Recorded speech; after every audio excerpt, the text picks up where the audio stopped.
waktu itu kan aku mau beli handphone gitu, ini cuma cerita, oke.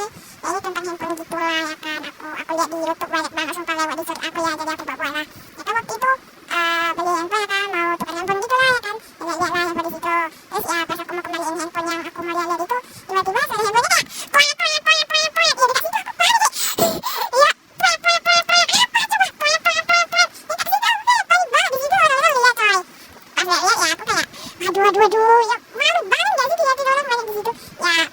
Ya terus emak-emaknya bilang waduh maaf ya deh, ini handphonenya memang gak jadi kakaknya kayak kalau gitu. Ya kasih itu malu banget gak sih,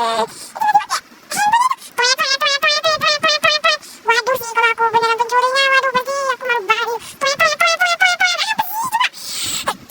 Oke, ini cuma cerita, oke, jadi jangan dianggap serius. Aku cuma mau cerita-cerita doang, buat cerita bohongan gitu lah. Ya kan ini storynya kayak real banget. Ya waktu itu kan kayak apa coba? Aku cuma mau lihat-lihat handphonenya. Tiba-tiba poyak. Ya aku kasih tuh nggak bermaksud mau mencuri cok. Kayak apa sih, waduh. Ya walaupun mbaknya udah ada info tadi, suara handphonenya masih kayak gitu cok. Apaan coba? Lama aku sebek juga itu handphone coy. Sumpah coy, malu banget. Oke.